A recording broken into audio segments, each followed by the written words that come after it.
All right, are we all there? Looks like we are. Well, good night, good evening. Welcome to part 2 of my 2007 PRR Main Line trip with my friend Chuchubob, although he doesn't really appear in any of the photos. Although you might if you look carefully. Unfortunately, I said I didn't have a really proper. I was a little rushed. I didn't have a good proper send off for my old computer. Like I said, it was my 2 generations ago computer that I bought in 2012, and then it fell down to my parents, and I've been using it at my parents' house to do editing and other stuff as sort of a secondary. That's mainly why I do these editings here. I do the more modern, the current stuff in my old one. But I did a tech refresh about 6 months ago, and I finally got around to installing, moving the old computer to the new space. So, I'm going to be on something way, way less creaky than the old one. Unfortunately, I couldn't get away from XSplit. I was trying to use OBS, but most of the things by default will pin you to a specific window you're working with. I get that, but XSplit seems to be the only one that just lets me cast a portion, specific portion of the screen, which is which is the way I prefer to sort of do things here. I don't have to close all my tabs. So anyway, we're gonna get going. Today we're going to be starting at the M&H, the Middletown and Hummlestown Railroad in Middletown, Pennsylvania, and moving up to a little bit of CP-ROCKVILLE. And there's a specific part. I have a place in mind where we're going to stop, but we'll get there when we get there. So the M&H is located in Middletown, Pennsylvania, that's Hummlestown, home of the Amtrak station. Go to a Google map here. Right below Harrisburg, right near the new Amtrak Middletown station. It's known for it does some freight service for an industrial park, and then runs a tourist operation. It does connect to Hummlestown, although I don't think it has any freight customers up there. It does have an interchange with NS up at the Hummlestown end of things, and it has a nice thing down a river. One of the interesting things about it is that, unlike a lot of railroad museums, the M&H is regulated as an interurban or electric railroad. So they have a lot more leeway than even a normal tourist line. They can run rapid transit cars. They have trolley operations. Currently, they don't have any wire up, but they have towed generators for the trolleys. They run a lot of stuff using 44-tonner. But they've collected a variety of transit vehicles, and they can run them. And the other thing that they have is, you sort of saw coming in here. Let me just see what the name of that is. That's what I thought. They have a little bit of street running. That's not on the passenger tour, but the connection with the Amtrak is up by the new Middletown station, which was built here with a new island platform. I don't know if it's close to the airport, but I don't know if they built that airport walkway yet. The old Middletown station used to be right here.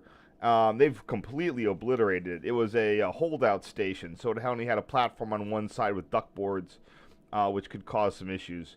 There's the old lot. I went there to go take some pictures, and Amtrak put up one of their anti-terrorism fences up there, so it really did not want people hanging around there. And this is just across the river from Roy Interlocking in Royalton, Pennsylvania. I'm sure I've touched on Royalton before in some of my previous videos. Anyway.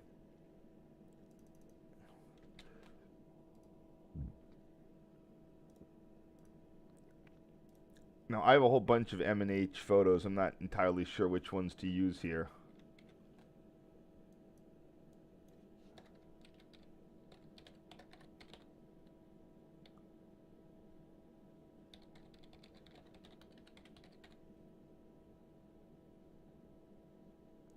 I don't even know if the direct railroad east or west. I bet it's eastbound.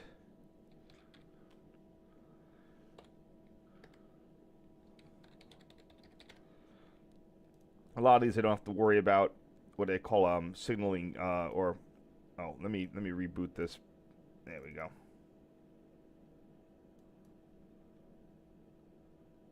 Why is that shown?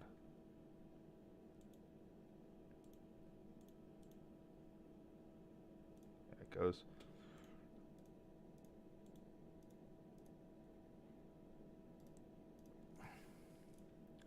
So it's entirely possible that I might have some various crashes on this. It happens on my new computer. I don't know if it's going to happen on this. My image editing software has some minor compatibility issue. Oh, god dang it. And I'm also getting a lot of weird workflow issues.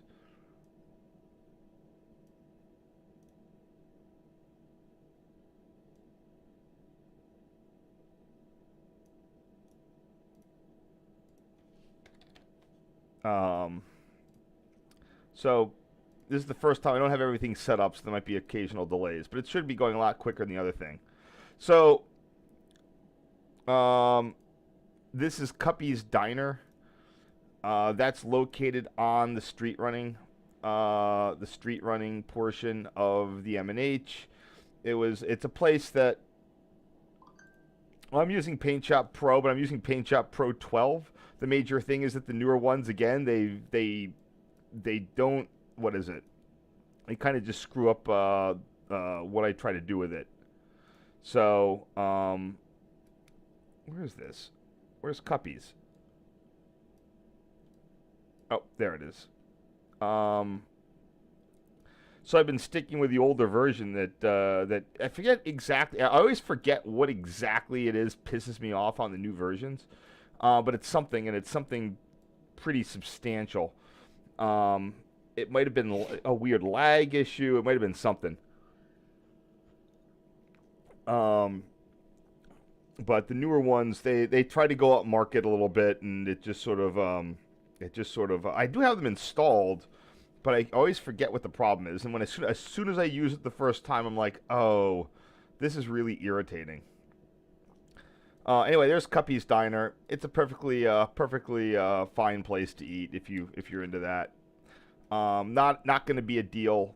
I mean, it's not one of those like cheap whatever diners. The prices have definitely gone up, although it's a little bit upscaley now.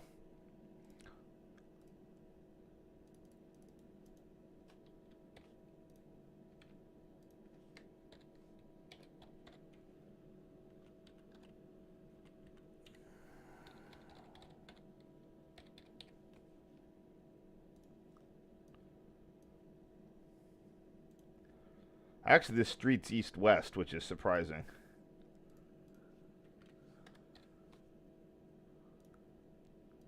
But that's where it is possible to be there when the M&H will bring freight down the street. So if you know when they're moving, you can be eating there when the freight train comes down the street running there.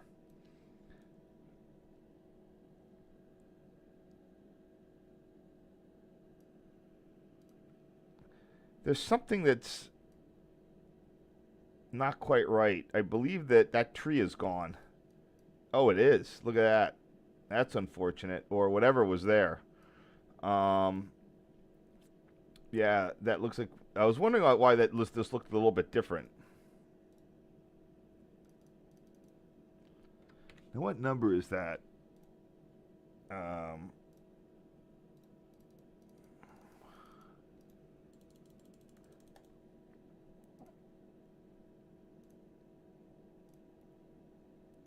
Come on. There it is, number 1016.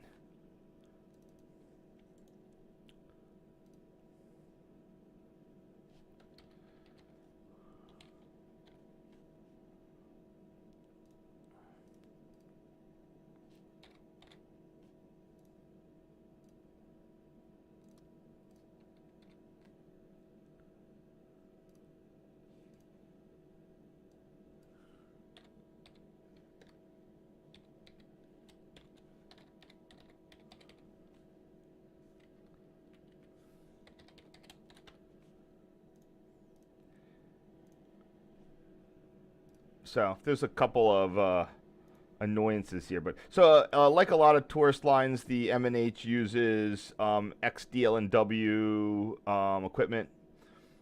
Trying to figure out what's going on here. Can I see the number on this?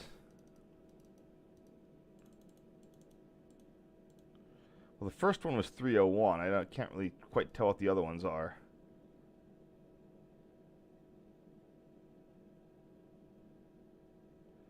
Trying to see if I got a photo of it somewhere.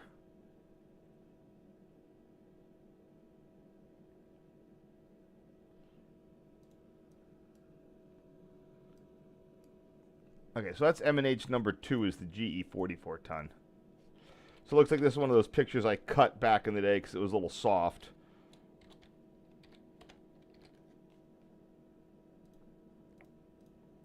But for those you don't know, the DL&Ws, although they were pretty good, well, actually, it's a little bit of a little bit more of a story.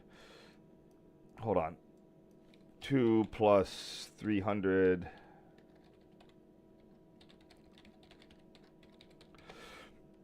So, for those of you who aren't aware, when the DL&W electrified in the 20s, there was a pretty advanced electrification project, 3,000 volt DC.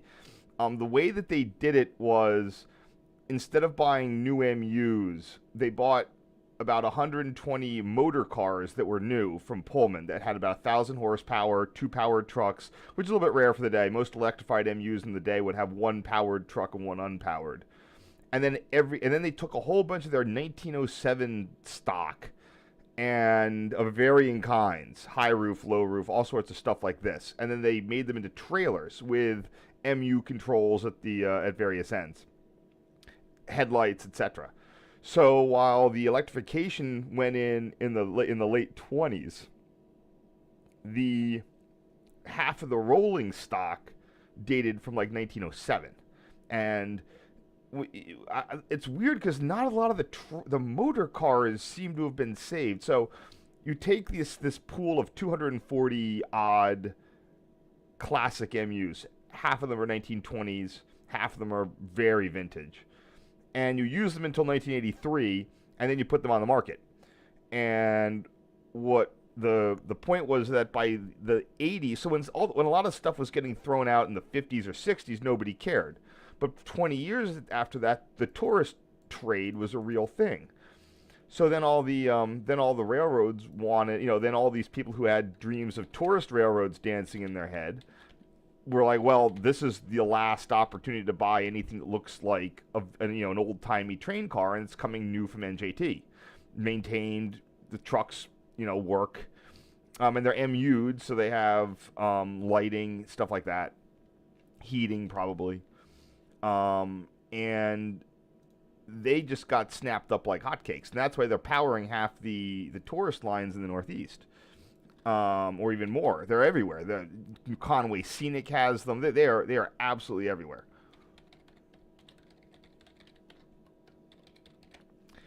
And although I don't see the motor cars, and they are very distinctive from the trailer cars. These three that you're seeing here are all trailers. But that's the little story on, like, why does it, if you know what a DL&W MU car looks like, you'll know them. You'll know them. They're everywhere. But if you're just someone, who's a kid, you might start noticing, like, what the heck are all these cars that look the same doing all these different railroads? And they all came from NJT. RBMN has always had a whole bunch of them, although they also have a bunch of SEPTA Blue Liners.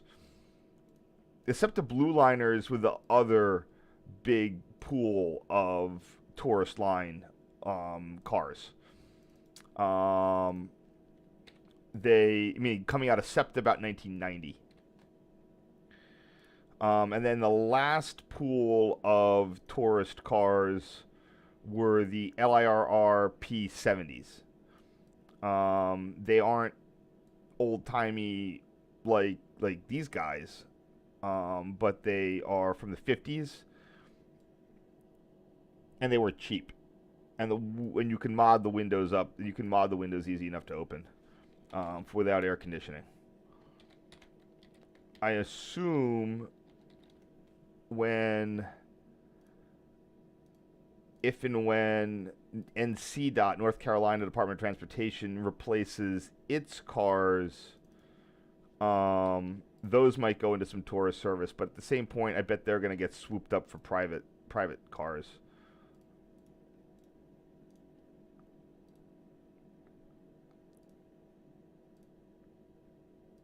So here we have SEPTA PCC number. Gotta see that number there.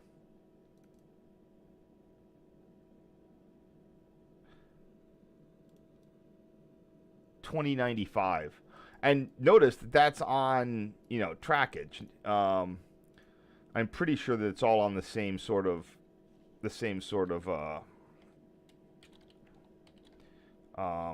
it all connects. It's not like on segregated trackage.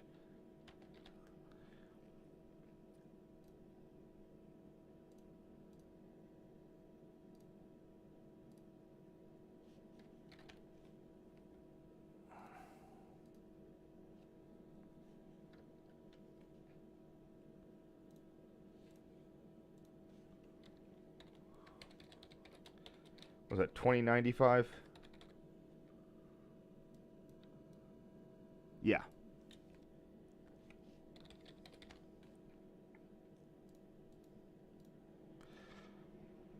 That stuff's been sitting there for some time. It's sort of getting into the, I'm kind of getting worried about this phase of, are you guys going to do something with this? They also have some of the CTA cars.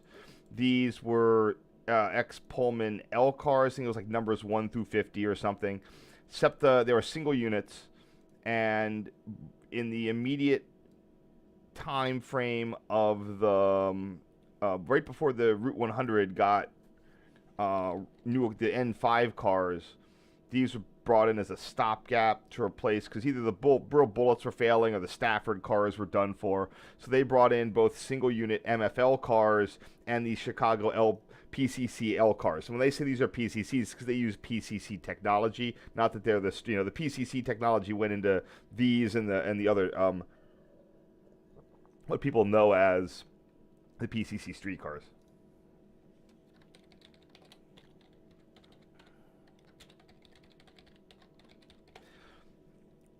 A bunch of these are also in trolley museums.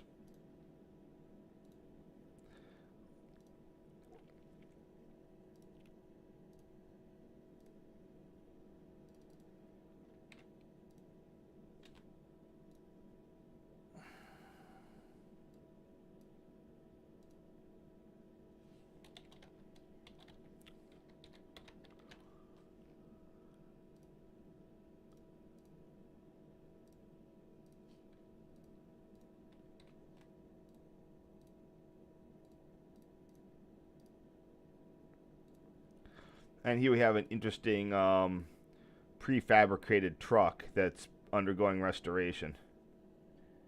Well, not prefabricated, I should say a fabricated truck. In the world of trucks, this is a very lightweight one. This probably is coming off some sort of wooden car. What is going on here?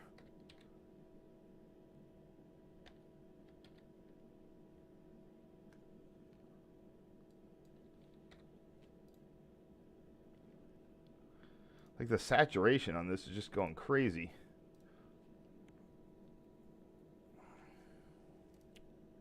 Fabricated trucks are where they are built up from components. There's bolts all in them, as opposed to a cast truck.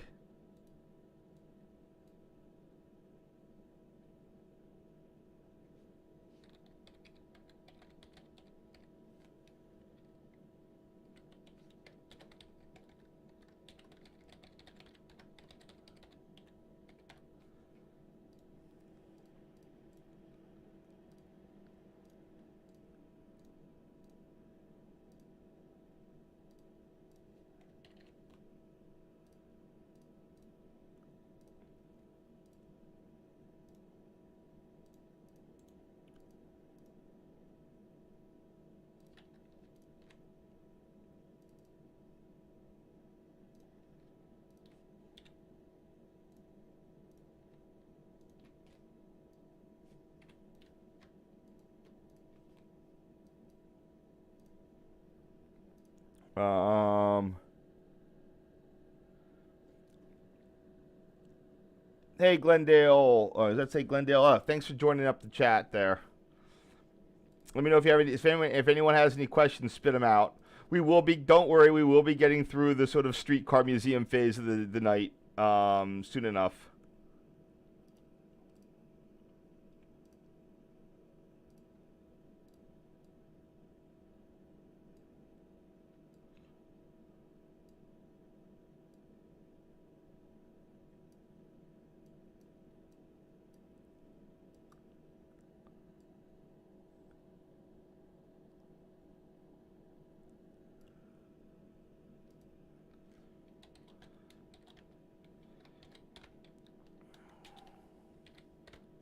So if Conrail Caboose 21165, it's probably an N11. Oh wait, oh, it's an N7E. There's a Conrail Caboose page.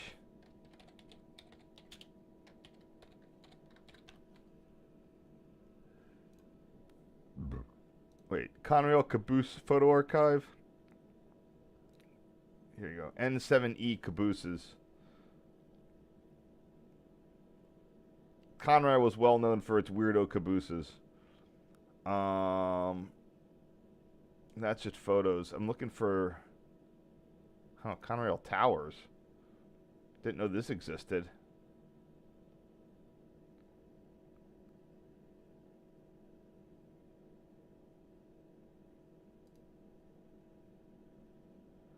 Huh.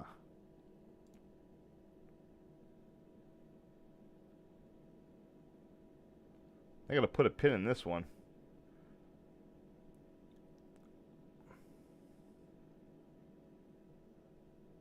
I pulled back from doing a lot of internet searches on towers and stuff a little while ago, just because there didn't seem to be a lot of stuff coming up.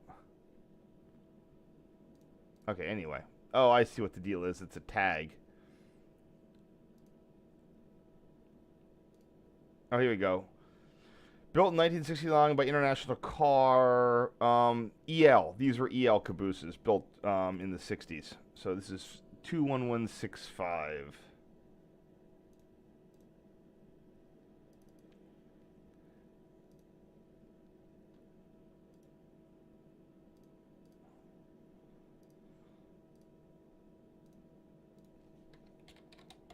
(21165) in Middletown.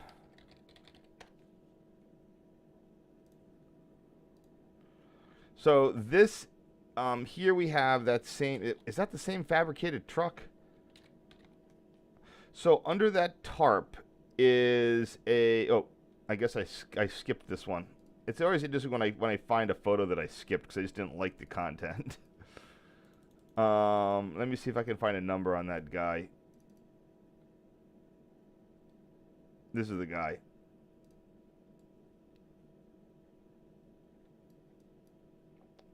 So, I'm going to pull another trick out of my sleeve here.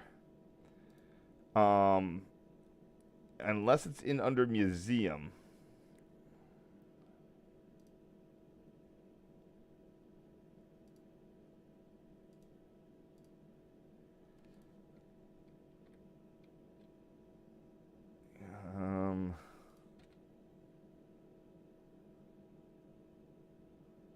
I'm just checking to see if it's in museum or not. I should be able to find out who this is, but more up to date. So the last one, my archive of locally stored photos only went up to 2012, and now we're able to go all the way to now. Sorry, not 2012. Went up to like 2017.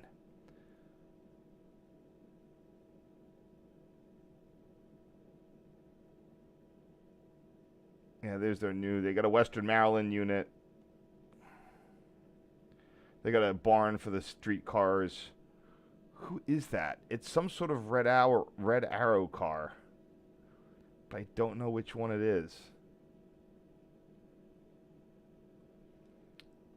All right, let's check out. Oh, maybe it'll be on the Wikipedia page. Oh, good, they have a roster. Here we go.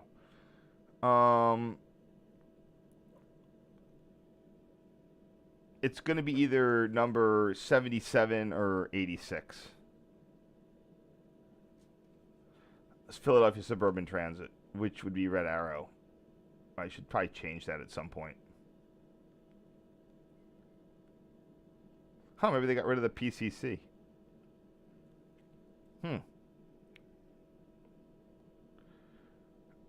Let's see, Middletown and Hummlestown.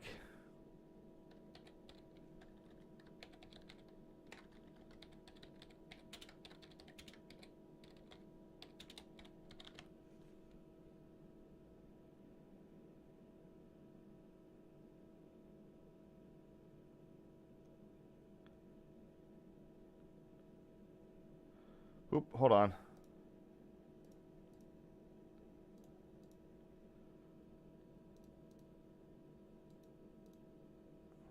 '77 and '86.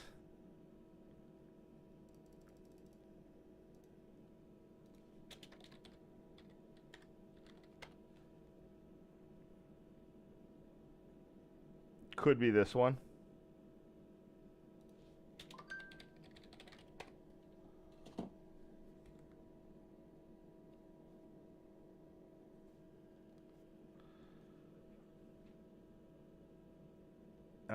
What's the 86 then?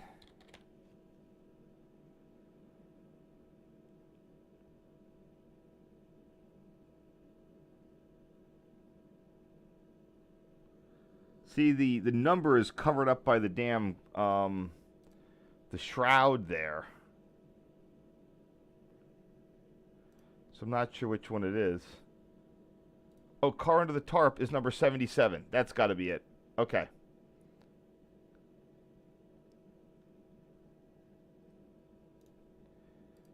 It's good enough for me. I'm going to call it number 77.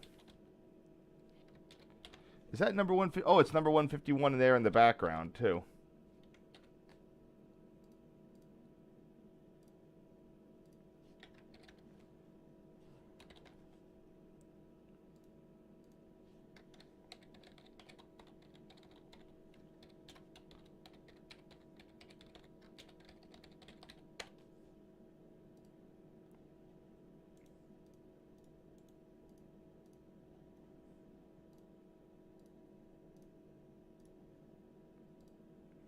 Here you have Reading old school riveted tank car number 90980.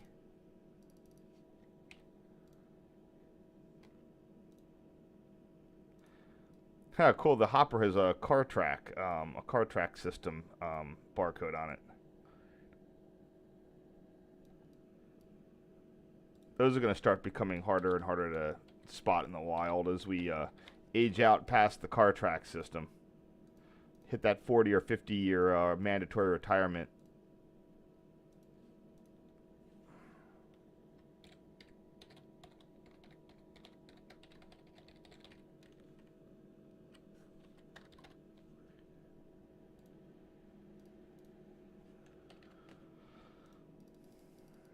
What's this one? 329. All right, I'm gonna add that to the thing here.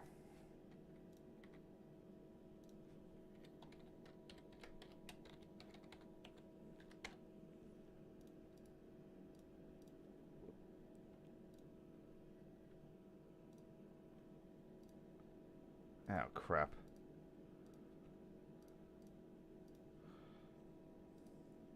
And 2104 on the PCC end of things.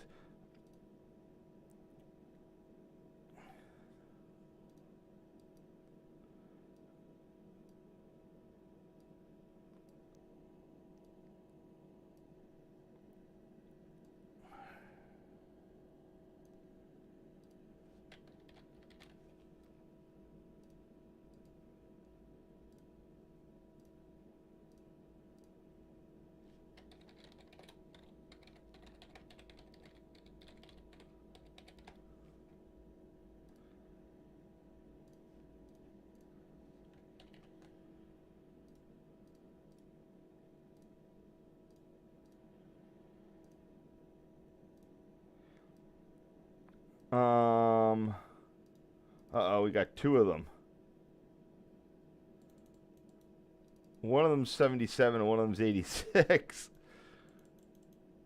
There's no good way to tell. I'm just going to keep calling this one 77. If I'm wrong, who cares?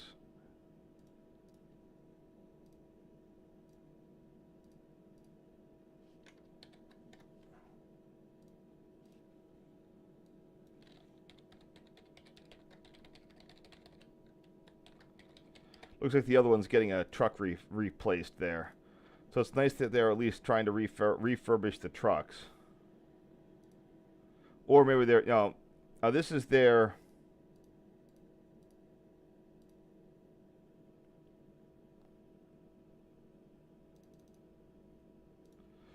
this is going to be their sweeper car number C121. What's left of it? Not a great sweeper. Baltimore Streetcar Museum had got one of the actual working SEPTA sweepers. That's definitely a crowd pleaser down there when it snows.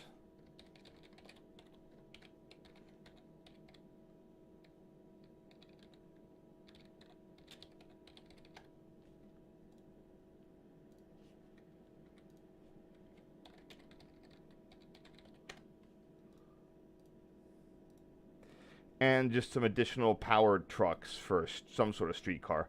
I don't know which ones these are for. They are not for the DLNWMUs.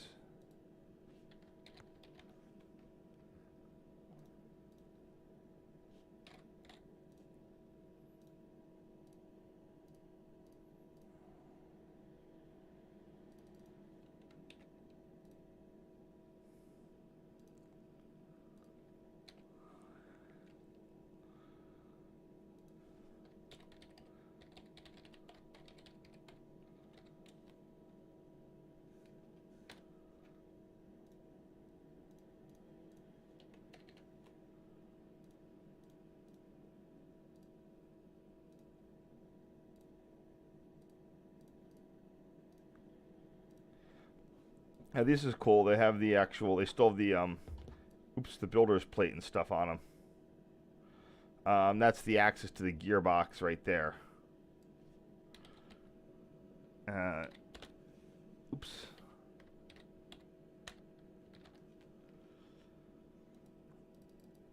General Electric Schenectady GE 98 dash something 98-M motor.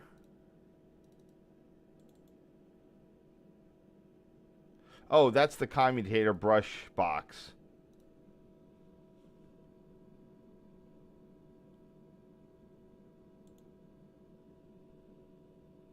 Patents are from the 1890s.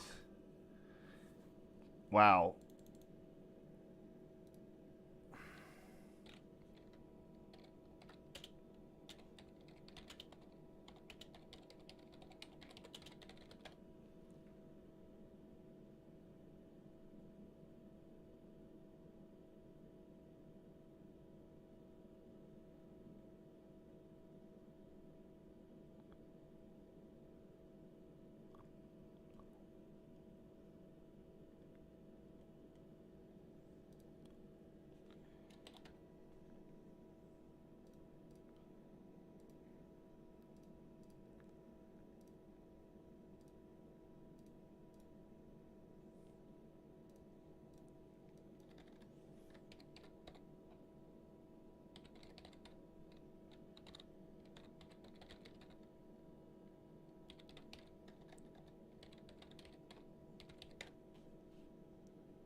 And here's we have one on the gearbox end of things.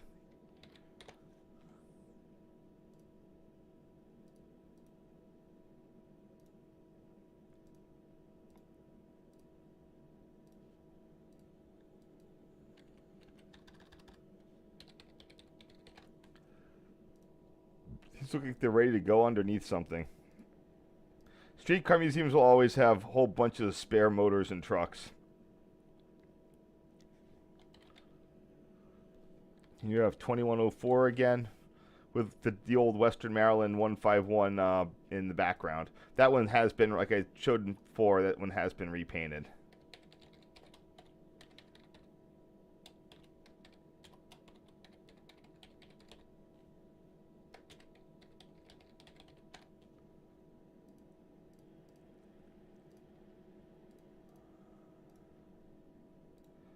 And here we have the full sweeper with number 77 behind it. Oh, it looks like the motors are like the type that go under the sweeper car. So maybe they got they got some spares from SEPTA.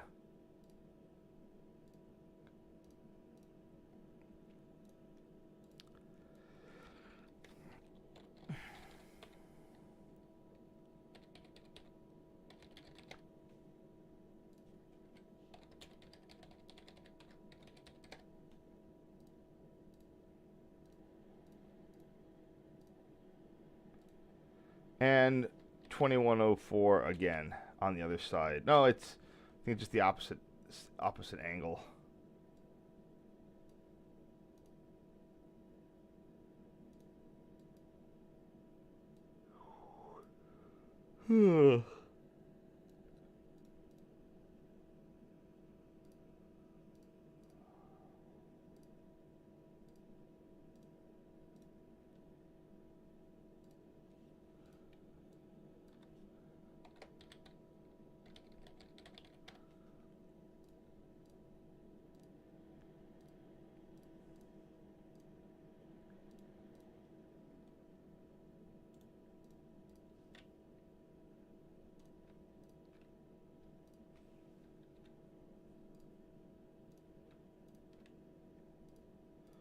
All right, coming up on the third leg here. Any questions? I don't see any.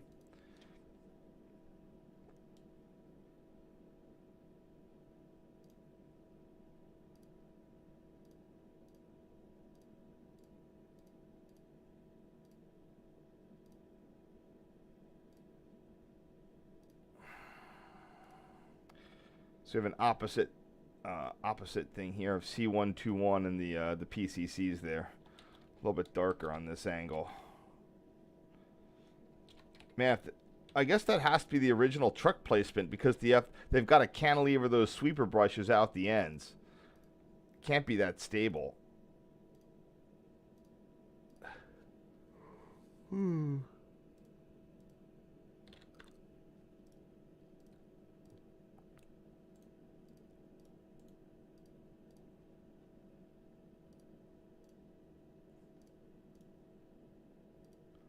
And number 151, again, this would be repainted in Western Maryland colors.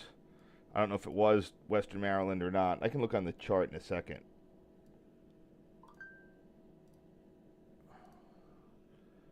Let's see. 151, restored original Western Maryland. Livery applied in 2009.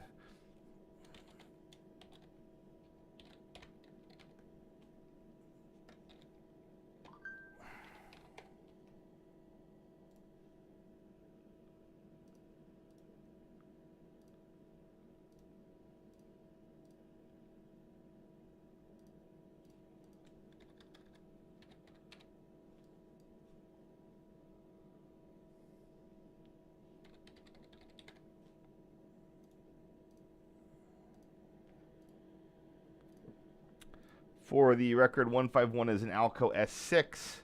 1016 is an Alco T6. T had slight modifications for transfer service. Had a 251 T for transfer, faster transition and higher sustained speeds than an S-type. Major difference underlying this shift was the heavier traction motors.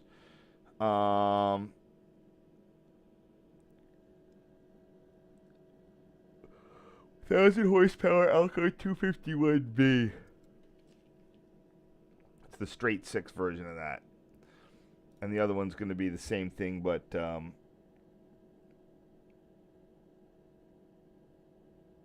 just for switching. And it's 900 horsepower.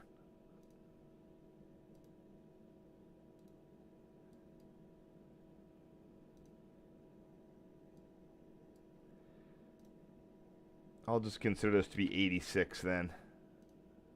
At least it's under a tarp. That's good. These are used on the Routes 101, 102 suburban trolleys, in addition to some bro liners and other random stuff out there, double-ended PCCs. You name it, there was all out there.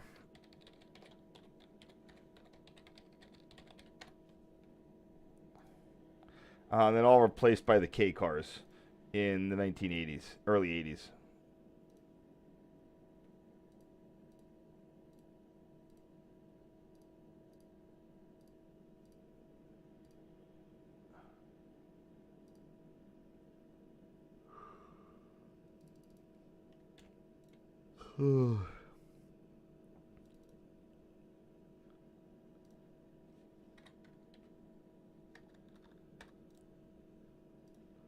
Should probably be trying to use some of the original stuff here.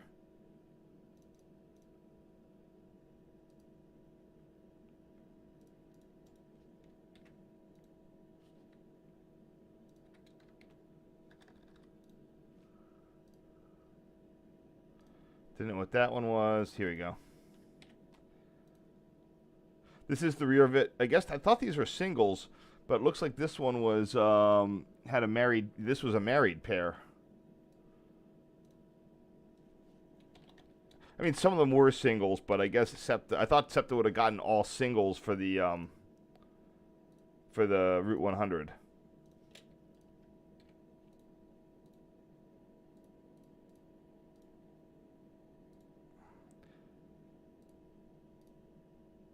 And we have the station plus number 2, and then SEPTA 2095.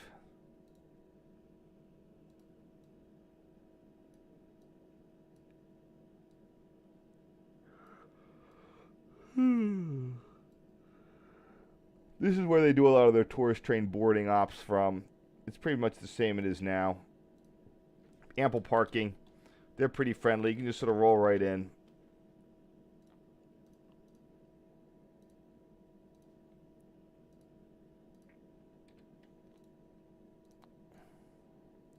Yeah, I don't know what their current plan for all the trolleys and PCCs and stuff are.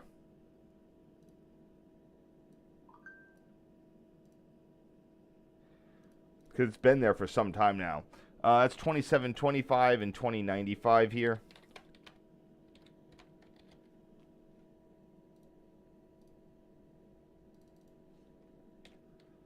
It's 2725. So I'm pretty sure it was. Yeah, it's a 7.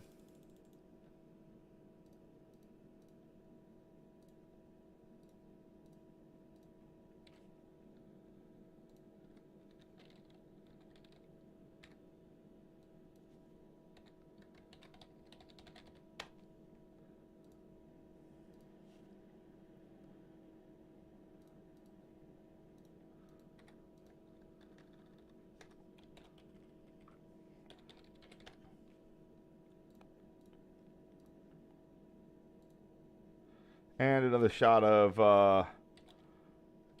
477 again. I wonder if this is in the thing.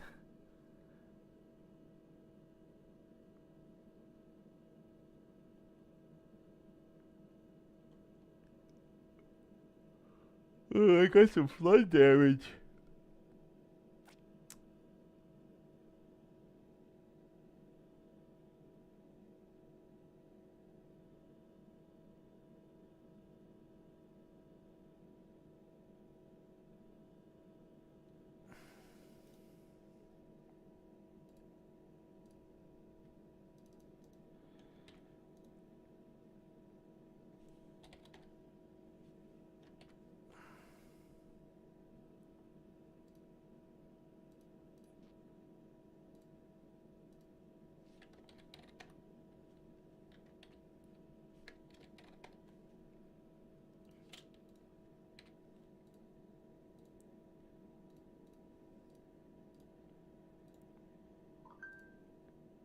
Not sure what that is behind it. Looks like an old, like a Broad Street line car.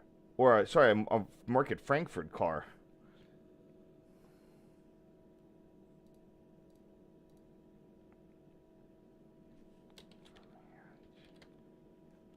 Maybe that's, again, let me check the thing here. This doesn't seem to be super helpful. Brooklyn, might be the Brooklyn Rapid Transit thing there. Oh, it's trolleys.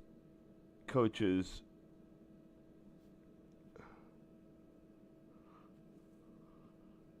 Yeah, this is not maintained very well. I'm sure they probably have some sort of website. I don't know, you can try finding that.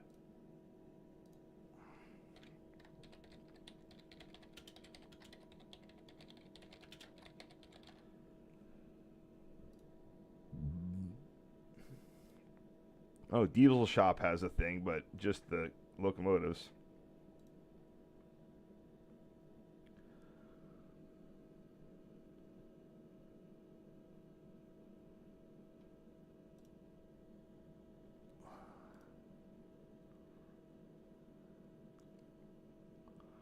Railfan wiki doesn't help. Yeah, I'm not seeing much here. Except the basic stuff. Oh, here goes trolleys, coaches and cars. That's just copying from YouTube. I mean, from Wikipedia. All right, so much for that.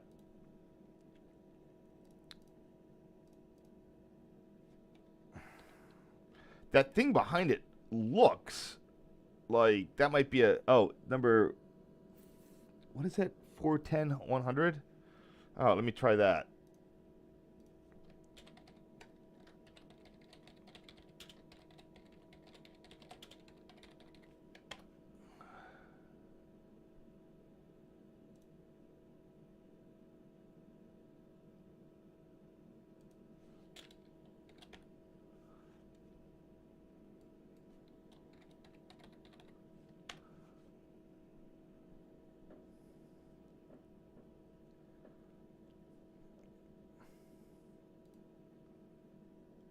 Huh, that's strange.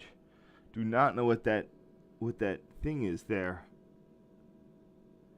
Could be a path car. It looks like, signal was painted yellow for M&W purposes. Could be a path car. They had single leaf doors.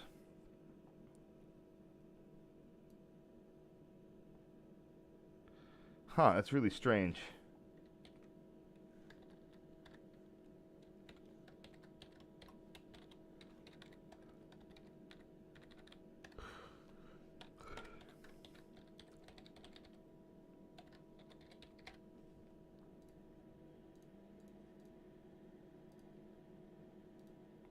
Here's their generator car.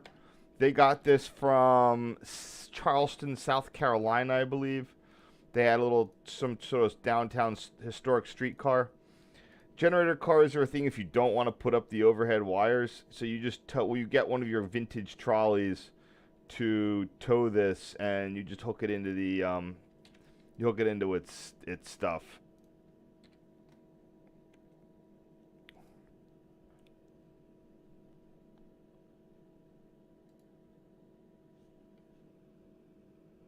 Oh, sorry, not Charleston. Charlotte, North Carolina.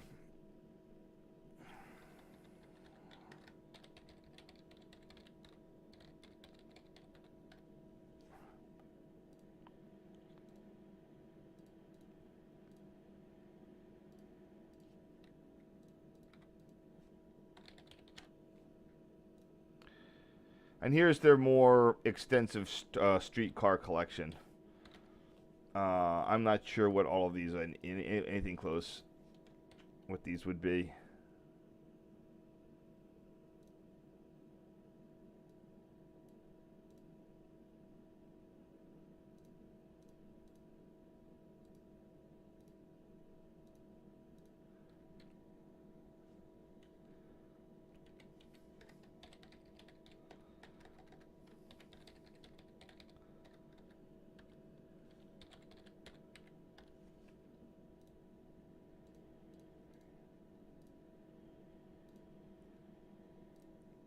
We should have got numbers for some of these. I didn't even include this last one.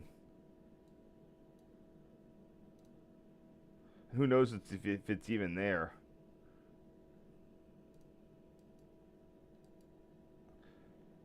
It's gonna be at one of these ends.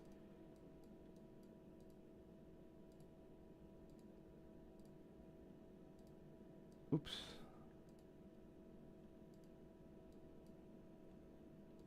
Yeah, it looks like they got the doors closed on it in this picture.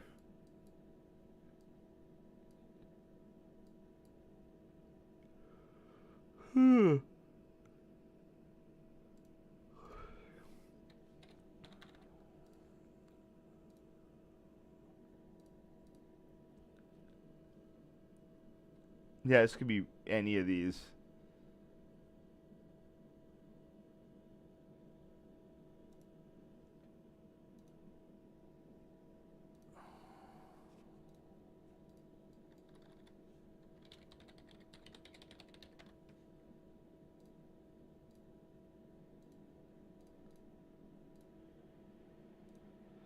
And finally, we've hit into our bit of CP Rockville here.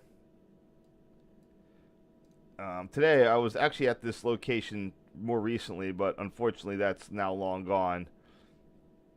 Replaced by a cantilever mast, of all things.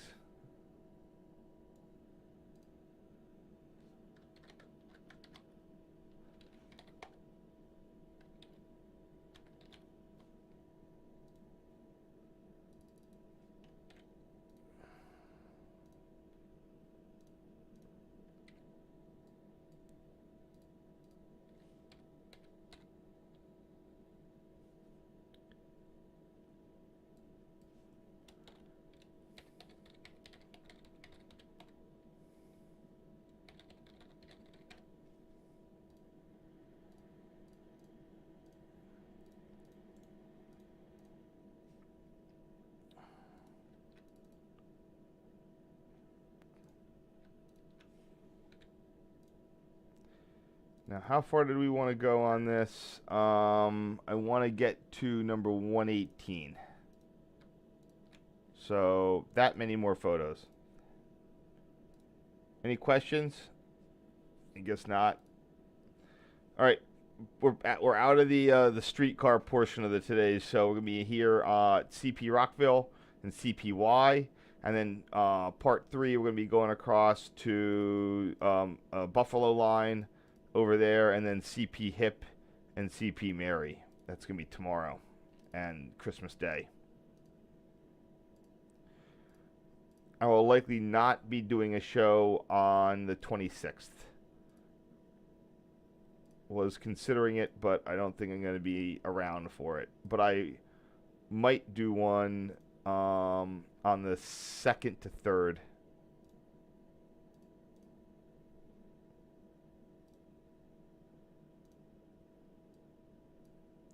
Here, a picture of the old Rockville Bridge.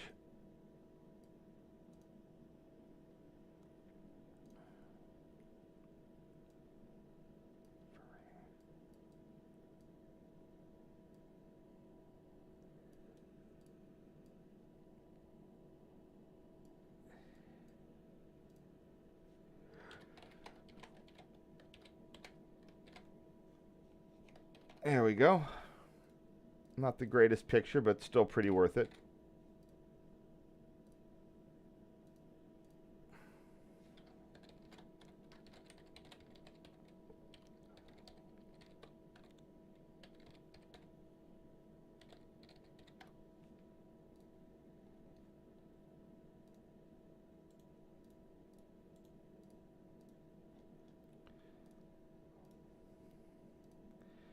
All right, here we begin. This is the old dwarf. This is the 4W at CPY.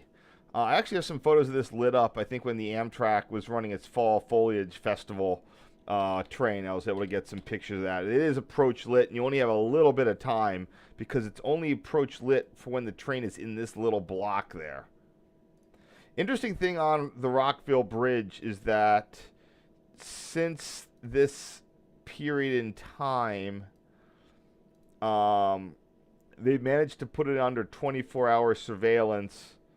Their cameras all up and over there, and because it's so close to Harrisburg, if you can't really go and camp out there like you used to.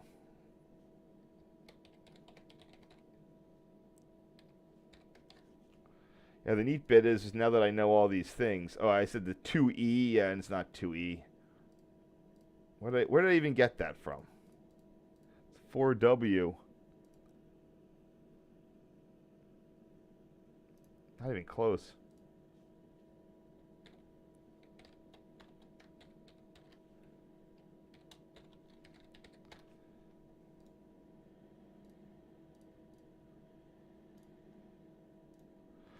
I did walk up a bit to this point here. This is the 4W. Now, I came back to that in 2018. I sort of, if you go up this way, you can avoid the eye lines of a lot. If you and jog it, you're gonna avoid the sight lines of some of the cameras. But I don't know if they have AI activity detection on right now or not. They might. But if you're around there, you're on the clock. You can't hang out like you used to. Unless you have a long lens, you can stand at the crossing and get stuff rounding the bend. And you can get onto the other side of the bend. There's a public park over there, and you can sort of get in and get up the embankment. The embankment's not even that big, but you do not have the good sight lines for good photos.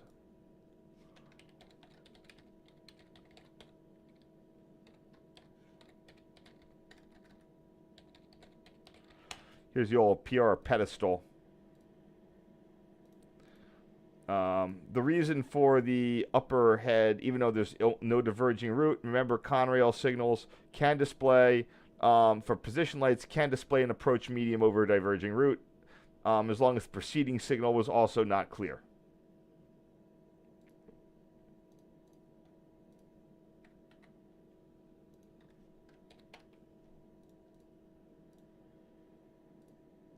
And the back. Today, when I last saw this, it was much more in the weeds.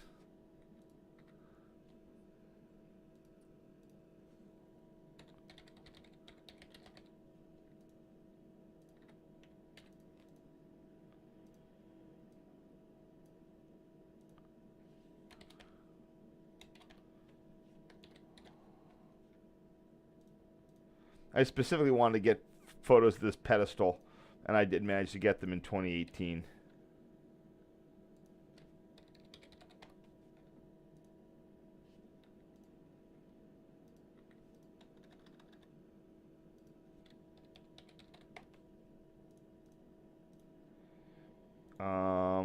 If I was to go searching for that, see where I'd be.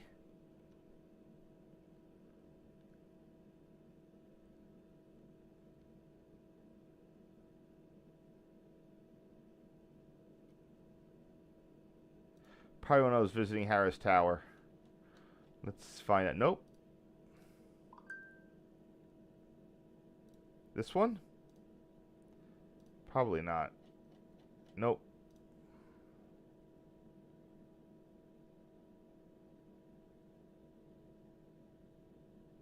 Probably this one.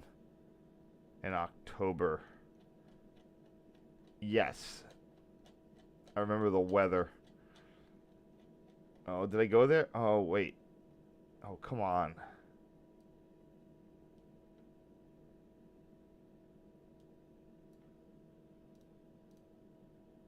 Huh.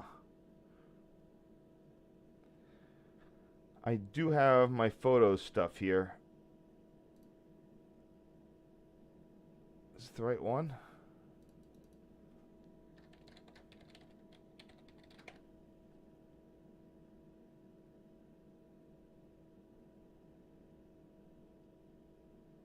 Yeah, here it is. Yeah, you can see how overgrown it is.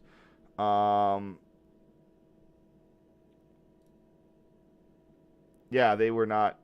Oh, wow, and the paint is way worse, too. So this is about 10 years later.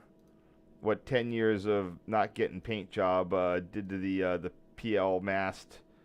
Okay, this is my my milepost 121 photos. And of course, it got replaced by this guy here.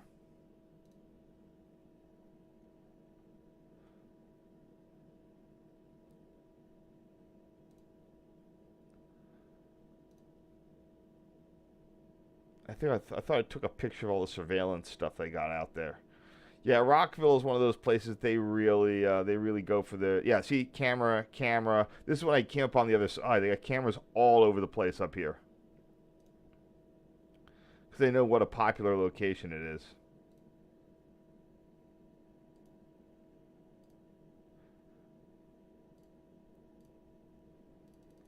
We got the air, the most of CP-ROCKVILLE will still an air, use pneumatic switches at this point.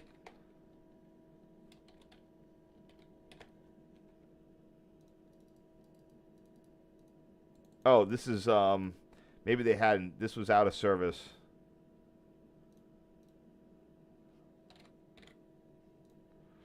NS did some adjustments to one or both of the ends earlier on.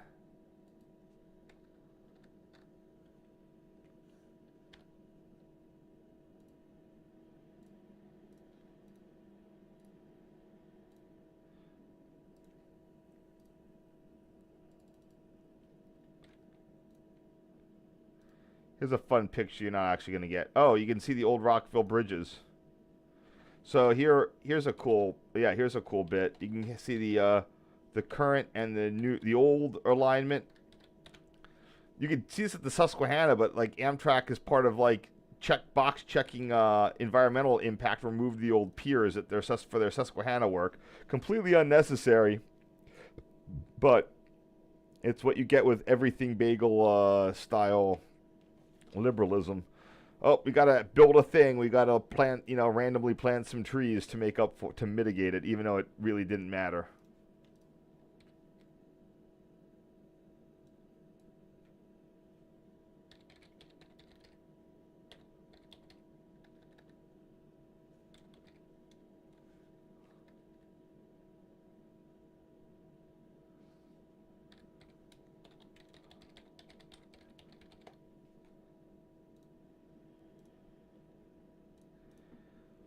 There's the old airline in front. That there is going to be fiber optic, PRR railing, and somewhere around this, I think that the Conrail actually runs a fuel pipeline.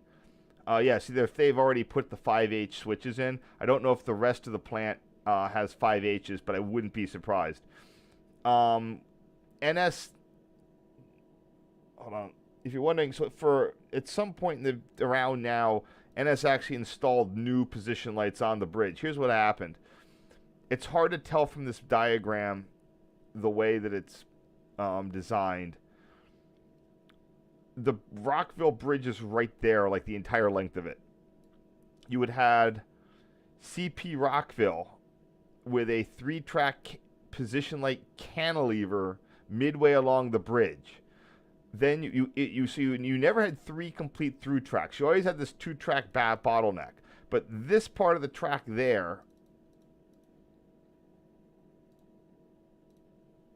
this part of the track right here, was a 3rd track on the bridge. So you'd have 2 in the center and 1 to the south side. It would then turn in and go to Enola Yard. So you didn't really have 3 tracks all the way across the bridge, but you physically had 3 tracks on a lot of the bridge. Well, apparently a gust of wind blew a bunch of double-stacked trailers off the bridge in the early 2000s, what NS did. So they converted this 3-track cantilever into 2 masts and then put in extended CP Mary. I can just show you on the real-life thing. They extended CP Mary to cover the switch on that inside track. So here's the Rockville Bridge. Oh, sorry, that's Harrisburg. There we go. That's where you park. That's CPY up there. Rockville goes around this curve and goes out to about here. However, initially you would have that ladder would then jump into a 3rd track, and they judged that to be too close to the side, so they extended CP Mary, which just used to be just there. They extended it into this whole little sort of curve here, so that then you would come off that middle track and then around the Y to go to Enola Yard.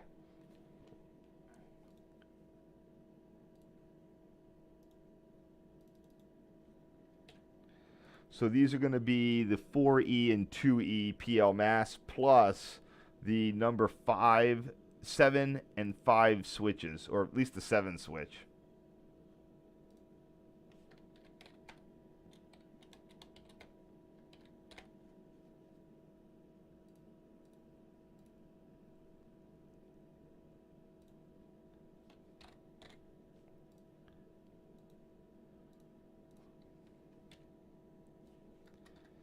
So the 7 switch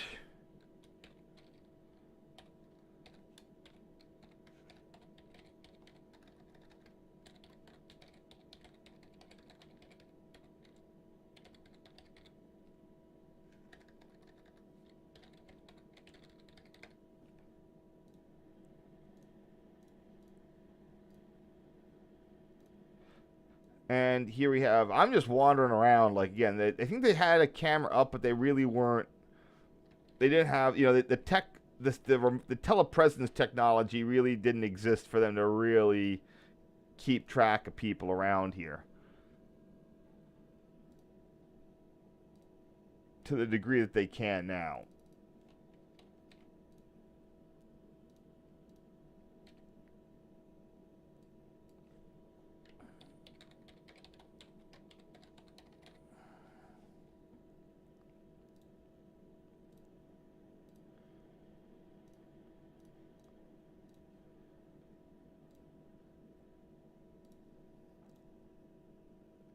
This is where the old tower used to be.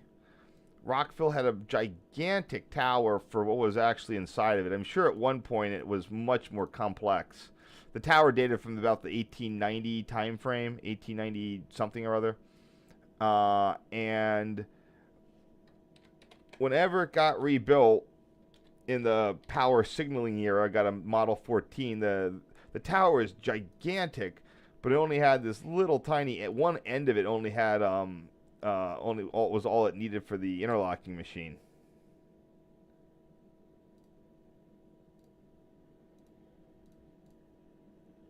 I can go to the whatever that website is and show you. Should have had it up.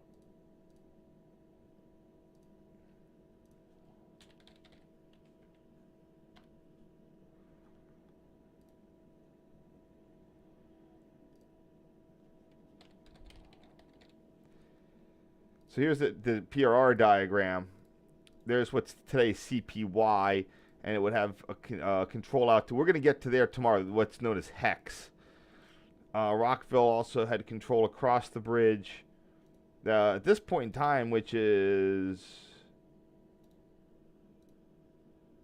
rebuilt 1942, was when they got rid of whatever was there. This is from 1963. So as of 1963, there were only 3 tracks across of it. And if this is to be believed, only one of them was in the eastbound direction, which is, unless, you know, you can just have me crawling across. Rockville is another one of those examples of a lot of slow speed routes. The PRR loved just having complex interlocking just be all slow speed because it was cheaper. See, there's the tower. Maybe, no, it's like a Paoli, like 1896, 1900, around and then. And this is all that was in it. This is what got put in, I think, in 1942. That's the little, that model board and that interlocking machine. There it is in 1977. Like, it's a gigantic tower. That's up there with Zoo. I don't know why it was that big. Hunt would be the one that it looks like closest to, but it is Annis is another one in that style. But those are all very what I call single unit. Beautiful building. It's such a shame they demolished this. I don't know when it came down. It came down with that resignaling in the mid '80s. I'm pretty sure. The interlocking machine was a 43 lever frame, so a little bit bigger than about a third smaller than Cork's.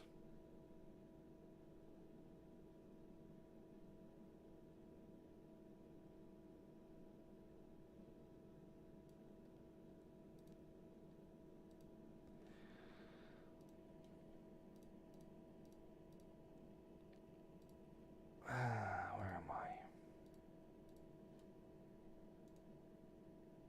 Come on.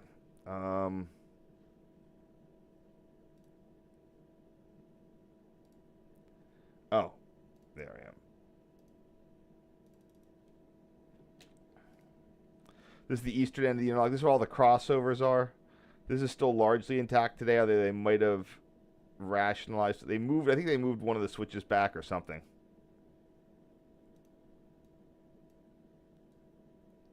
This is also the junction with the Buffalo line.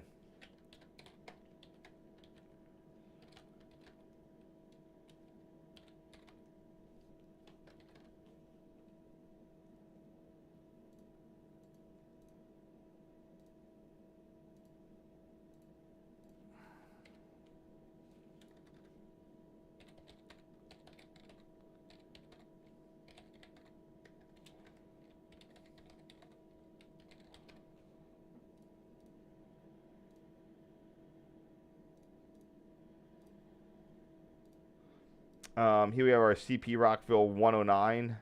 That's my outpost from Suburban Station in Philly. Harrisburg's about 105.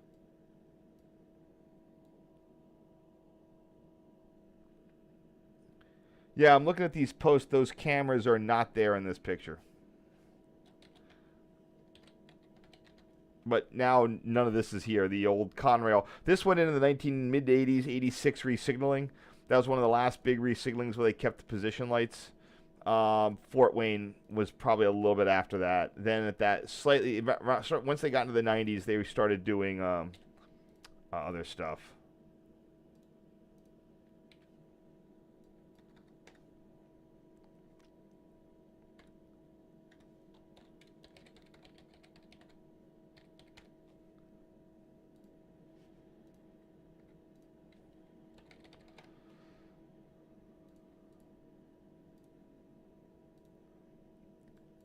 This is the Buffalo Line connector right there.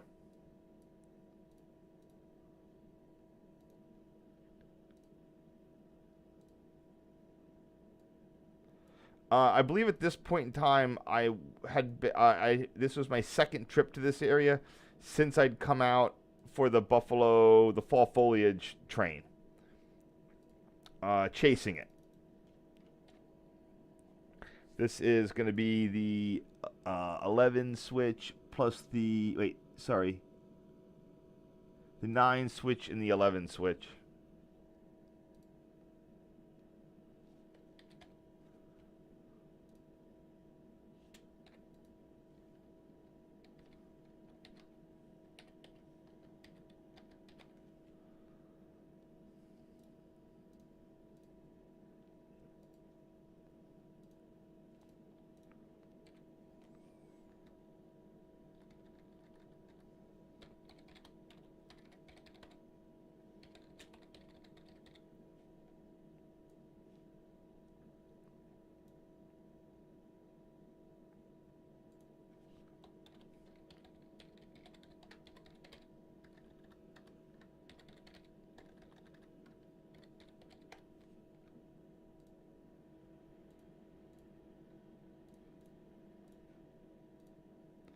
And here we have our, oh wow, another battery box. This is going to be the 12E signal. These are all beautifully painted at this point in time.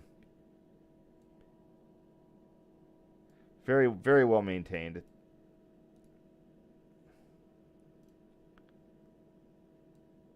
But this is the second time I had been to Rockville in low light conditions. I returned again for another Amtrak foliage train that came up from Harrisburg to Y here, and I was able to get enough pictures of some of the signals at that point. At least the ones at CPY. I don't know if I got this guy, because the cop came out.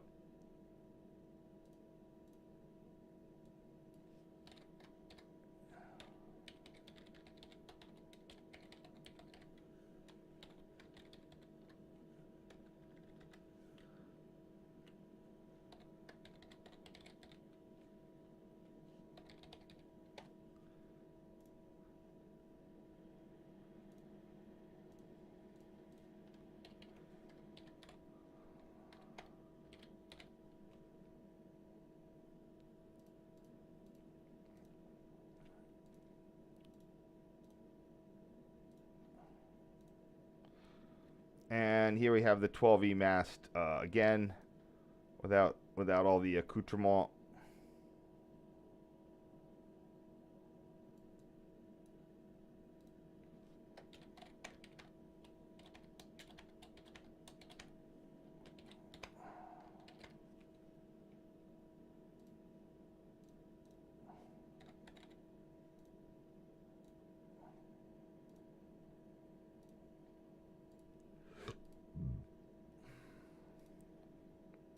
Yeah, it's really nice when you actually know the names of the signals.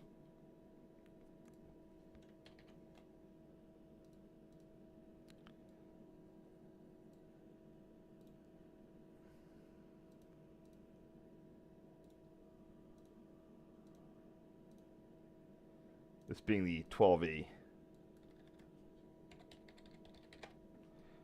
Because I don't know if what I have of this one in the future.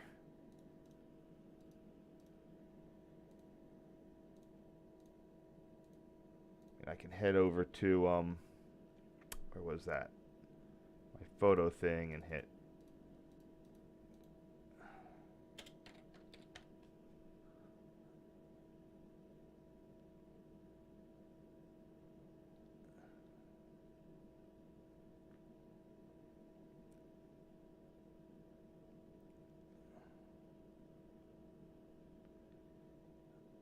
Yeah. So yeah. See, there's the NS cop stopping people from getting a reasonable good picture of that. I got it displaying a signal, which is nice, but I wasn't really ever able to get up to get good photos of it like I did. Although I did get some zoom enabled stuff when I rolled around in 2018 September. From the opposite side, and this one from the back of an Amtrak train. But this is going to be my best up close. Though I didn't take the time to get more angles and stuff of it. Now this one I got plenty of angles of because this was more closer to the road.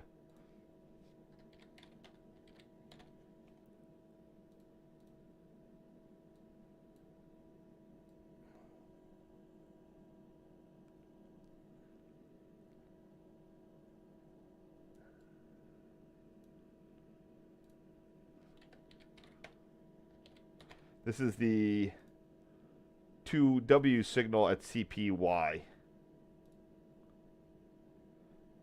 I think this is 4E.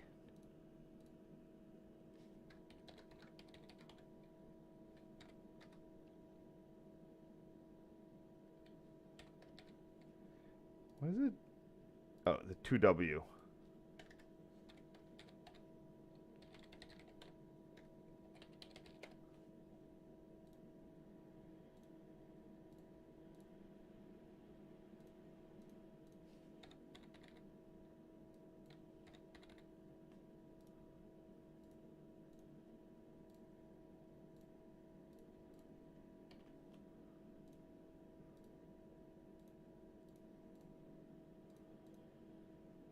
Sorry, just fiddling with the size a little bit.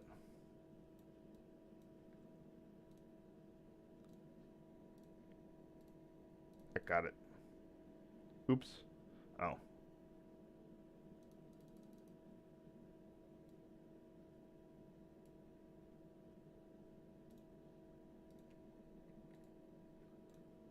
Oh, wait a minute. Am I doing... Oh, there's the problem.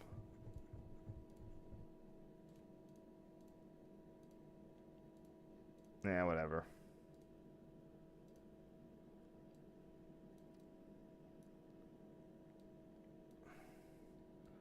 One more after this and wrap it up for the night. Well, we're doing we're doing less photos than yesterday. We're still I'm pleased with the pace and no crashes. So maybe it's something weird on my newer machine. Probably maybe something with a video driver or something like else, because might be a hardware related issue.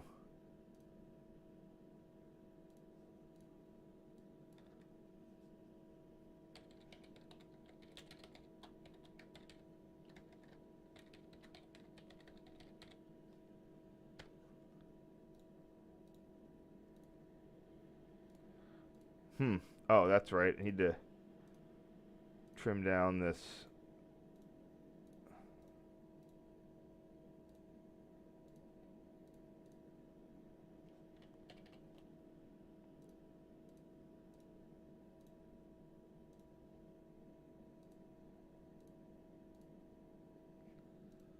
Whoosh.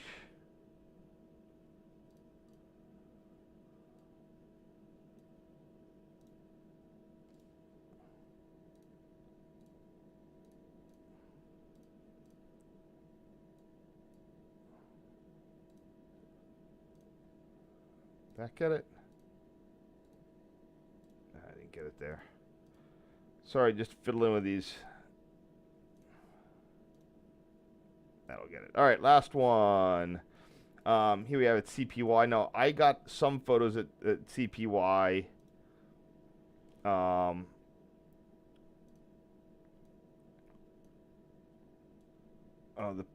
the A5s with the train chase. I don't know if I ever got them when I came back to get full like stuffs of these being pneumatic. I can't recall. I can look. This is the 1B switch here.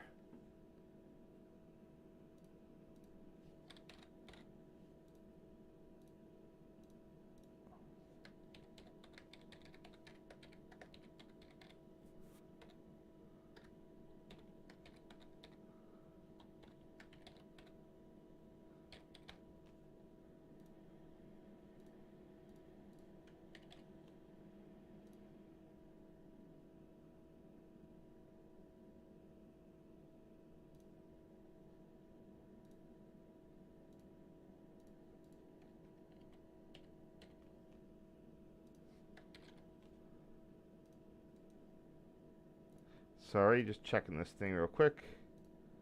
That got it. All right. So let me go back and just check that one additional thing. See what I have at CPY. What the heck?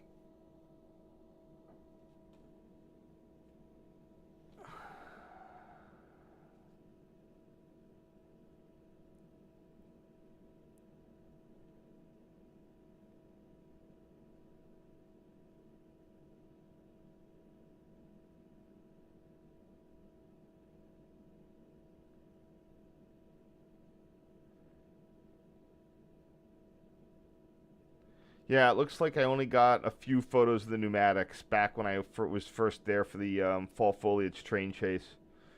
If I had been doing it more when I was fully on my game, I would have gotten 360s of all of them like I got with most of the PRR Main Line stuff. But I got enough. See, this is labeled 3E. Oh, A and B on the thing. So anyway, that's a shame. See, by the time I got out there to get my signal photos, in 2014 even, NS had gone through and put in H5s. I love this alignment. Technically, that's the straight route, but yeah, CPY has some interesting ways it goes. You can either take, that's a slow speed route around the curve, or this one. They just give everything straight clears now, because the timetable does it all.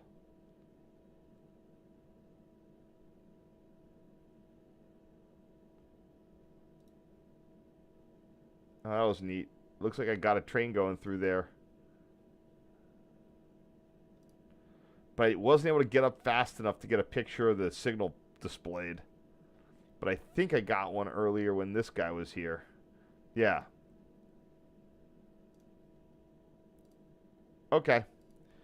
That's going to be it for tonight. Hope you enjoyed the show. I think I went down to 118. That's what I was looking for. And tomorrow we're going to be going up the Buffalo line a little bit. So we've got 103 photos in 2 days. So that's about right on pace. See if anybody has any questions. No questions? Hey, have a safe day if you're out going to holiday parties, church services, whatever you're doing. You know, have a safe time doing that. I'll be back tomorrow and same time for our West Coast friends. And part 3 is going to cover, like I said, Buffalo line and some CP hip. And then I think I did a lot of CP hip stuff. Oh, I've got some skips on here I didn't filter out.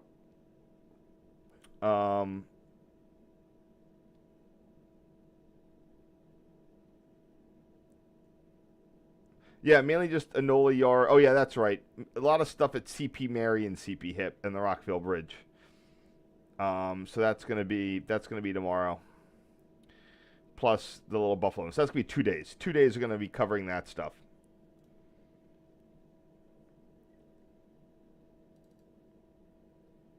Oh, I know I don't have the skips cut yet. I'll just cut them right now.